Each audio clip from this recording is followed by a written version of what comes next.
What happens when one of the most respected actors in Hollywood sits down for what should be a simple morning chat, only to find himself ambushed by a host who seems determined to humiliate him on live television? In just 45 seconds, a pleasant conversation turns into one of the most explosive confrontations ever captured on British daytime TV, leaving viewers stunned and a legendary actor walking off the set in disgust. Anthony Hopkins arrived at the studio that morning expecting a routine promotional appearance, the kind he had done hundreds of times before. A few laughs, some light banter about his latest film, maybe a story or two from his incredible career. Nothing prepared him for what was about to unfold. The stage was set like any other morning talk show. Bright lights, colorful sofas, and that fake cheerfulness that daytime television is known for. Lorraine Kelly sat in her usual spot, flanked by two regular panelists. Sarah Jenkins, the entertainment correspondent, who always seemed to have an opinion about everything, and Marcus Webb, the lifestyle expert who rarely spoke unless spoken to. Hopkins walked onto the set with his characteristic grace. The audience applauded warmly. He was, after all, Sir Anthony Hopkins, an Oscar winner, a legend. He settled into the guest chair, buttoned his jacket, and offered a polite smile. Well, Lorraine began, leaning back in her chair with an odd smirk. Look who decided to grace us with his presence. There was something in her tone, something sharp. Hopkins noticed it immediately, but chose to ignore it, maintaining his professional composure. "Thank you for having me," he replied smoothly. "Oh, we're just thrilled," Lorraine continued, her voice dripping with something that didn't quite sound like sincerity. "I mean, it's not every day we get someone of your age, still trying to stay relevant in Hollywood." The studio went quiet. Even the crew members exchanged confused glances. Sarah Jenkins shifted uncomfortably in her seat. That was not a normal way to greet a guest. Hopkins paused, his expression remaining neutral. "I'm sorry?" "Your age, darling," Lorraine repeated, waving her hand dismissively. "I mean, let's be honest. You're what, pushing 80? And here you are, still clinging to these roles. Don't you think it's time to let the younger generation have their moment?" The audience was silent. This was not the warm, friendly Lorraine Kelly they were used to seeing. This was something else entirely. Hopkins took a breath, clearly trying to remain diplomatic. "I don't see age as a barrier to doing what I love. Many actors work well into their later years and—" "Oh, come off it," Lorraine interrupted, leaning forward now. "We all know what this is really about. You had your moment. You won your little Oscar decades ago. Now you're just desperately trying to hold on to whatever scraps Hollywood throws your way." Sarah Jenkins finally spoke up, her voice tentative. "Lorraine, I think perhaps we should. I think we should be honest," Lorraine snapped, cutting her off without even looking in her direction. "I'm so tired of this industry pretending that these old actors are still box office gold. They're not. People want fresh faces. People want energy, not someone who looks like they need a nap between takes." Hopkins sat perfectly still. His jaw tightened slightly, but his voice remained measured. "I understand you may have your opinions, but I came here today to discuss my new project, not to be insulted." "Insulted?" Lorraine laughed, a harsh sound that echoed through the studio. "Oh, sweetheart, if you think that's an insult, you've been living in your bubble for far too long. Let me tell you what an insult really is. An insult is watching someone your age trying to play romantic leads opposite women half their age. An insult is pretending that audiences still care about what you have to say." Marcus Webb looked like he wanted to disappear into his chair.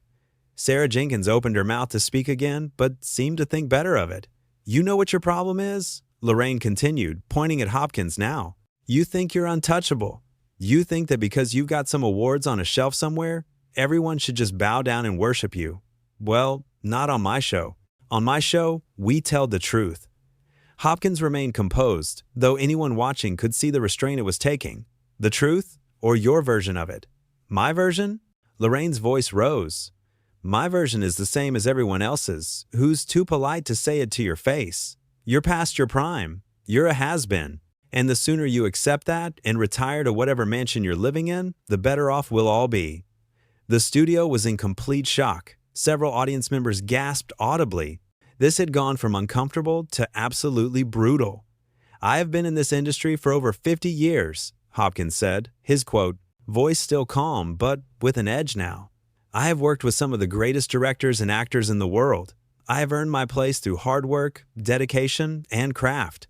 I did not come here to have my career diminished by someone who… What? Lorraine challenged, sitting up straight. By someone who's brave enough to say what everyone's thinking? Please, finish that sentence. I'd love to hear it. By someone who clearly has no respect for the art of acting. Hopkins finished. Lorraine laughed again, that same cruel sound. The art of acting. Listen to yourself. You sound like a pretentious film school student. This isn't art, darling. This is entertainment. And entertaining is something you stopped being about 20 years ago. Sarah Jenkins tried once more. Perhaps we could move on to talking about the actual film. Oh, you mean the film that nobody's going to see? Lorraine shot back. The film that's probably going to bomb at the box office? Because nobody wants to watch a geriatric man stumble through another forgettable role? That was the line. Hopkins had sat through the personal attacks. He had endured the dismissal of his work. But this direct assault on a project that dozens of people had poured their hearts into was too much. I think we're done here, Hopkins said quietly, beginning to stand. Oh, what's the matter? Lorraine taunted. Can't handle a little honest criticism? This is exactly what I'm talking about. Your generation is so used to everyone kissing your feet that the moment someone tells you the truth, you run away like a child. Hopkins was on his feet now, carefully removing his microphone. This has nothing to do with criticism. Criticism is constructive. What you're doing is simply being cruel for the sake of being cruel. I'm being honest, Lorraine insisted, her voice getting louder. Something your Hollywood friends are probably too scared to be. They're all too busy protecting your fragile ego. My ego is perfectly intact, Hopkins replied, his voice steady.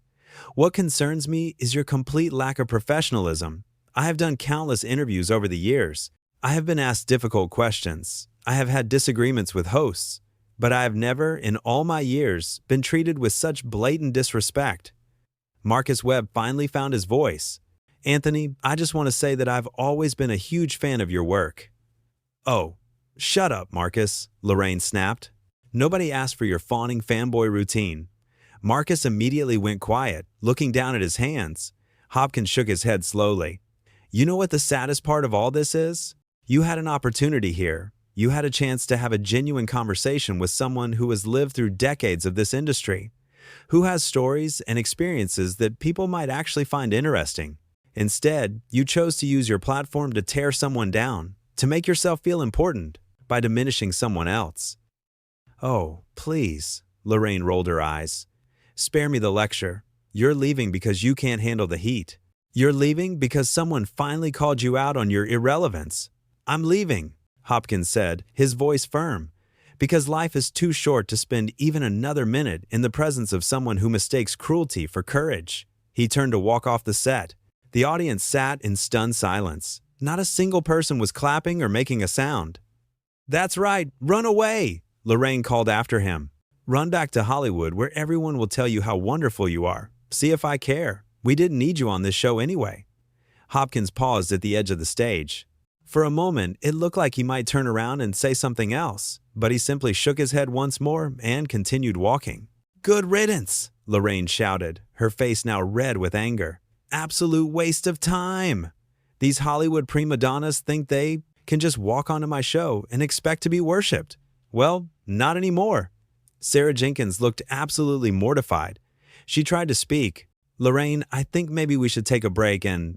We're not taking a break, Lorraine cut her off. We're going to continue with the show because, unlike some people, we're professionals. Unlike some people, we don't just storm off when things don't go our way. Marcus Webb remained silent, still staring at his hands. The camera crew didn't know what to do. The director in the control room was frantically trying to figure out how to salvage the situation. The audience members were looking at each other in complete disbelief. You know what? Lorraine continued, even though Hopkins was now completely off the set and out of sight. I'm glad he left. I'm glad he showed his true colors. This is what these big Hollywood stars are really like. They can't handle real conversation. They can't handle real people. They're so used to their little bubble of yes men and sycophants that the moment someone treats them like a normal person, they fall apart. Sarah Jenkins tried to interject with something positive. I think perhaps there was a miscommunication. There was no miscommunication, Lorraine insisted. I said exactly what I meant to say. And if he couldn't handle it, that's his problem, not mine. The energy in the studio was toxic. What should have been a pleasant morning talk show had turned into something ugly and uncomfortable. The audience members who had come expecting to see their favorite Hollywood legend instead witnessed a verbal assault that left everyone feeling uneasy. "Let's talk about something else," Marcus suggested weakly, trying to change the subject. "Fine," Lorraine said, straightening her papers with sharp, aggressive movements. "Let's talk about how entitled these actors are. Let's talk about how they think they're above everyone else." But no one wanted to talk about that. Sarah Jenkins looked like she wished she could leave too. Marcus Webb had gone completely silent again. The audience was shifting uncomfortably in their seats. Behind the scenes, production assistants were running around trying to figure out what to do next. The segment was supposed to run for another 15 minutes, but the main guest was gone. They had no backup plan for something like this.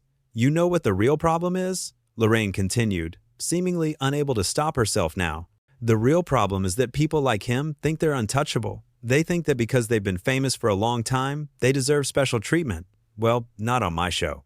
On my show, everyone gets treated the same way." Except that wasn't true.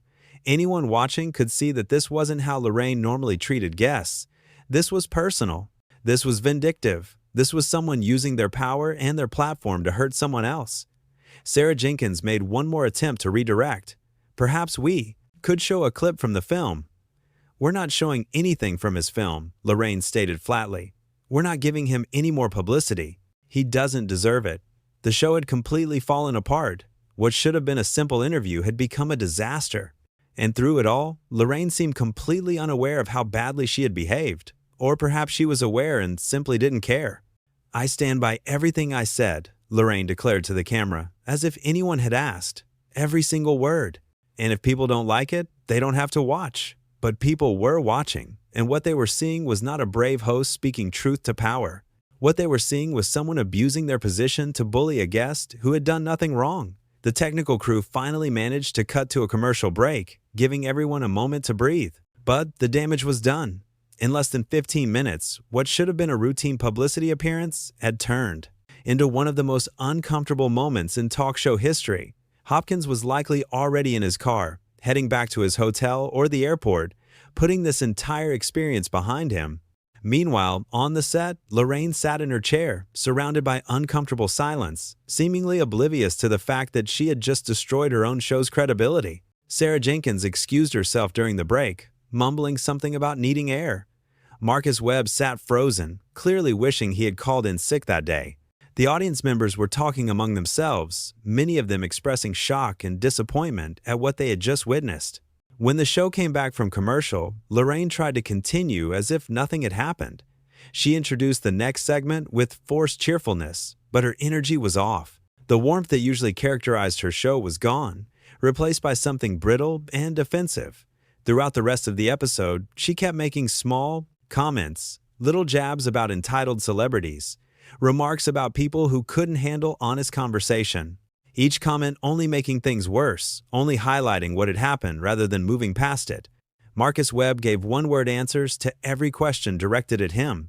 Sarah Jenkins had returned but looked pale and unhappy. The remaining guests who appeared on the show seemed confused by the strange atmosphere.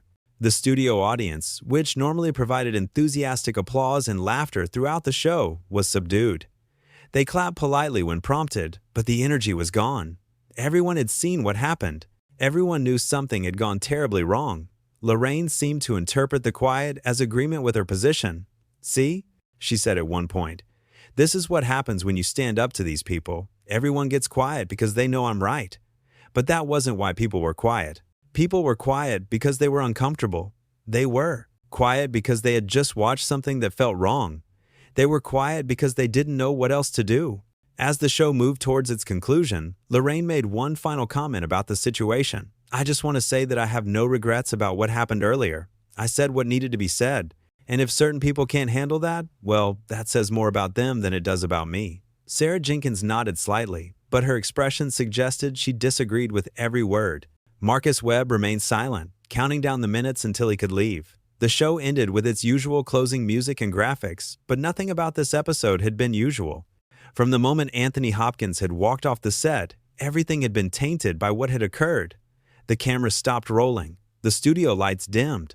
The audience filed out, many of them immediately pulling out their phones, no doubt to tell friends and family about what they had just witnessed. In person, Lorraine removed her microphone and gathered her notes, seemingly satisfied with how things had gone. She made a comment to one of the producers about having spoken her mind, about how refreshing it was to finally be honest about these overpaid actors. But everyone else on the crew was exchanging worried glances. They knew what had happened.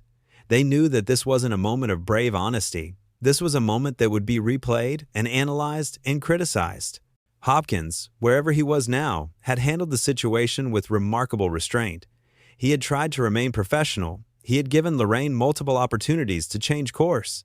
And when it became clear that she had no intention of treating him with basic respect, he had simply removed himself from the situation. That was the choice of someone who understood their own worth. Someone who didn't need to argue or fight or prove anything. Someone who knew that the best response to cruelty was simply to walk away. Lorraine, on the other hand, had revealed something about herself that morning. She had shown that beneath the friendly daytime television persona was someone capable of remarkable nastiness. Someone who would use their platform not to uplift or inform or entertain, but to tear down someone who had done nothing to deserve it. The contrast between the two couldn't have been more stark. Hopkins had been calm, measured, and dignified throughout.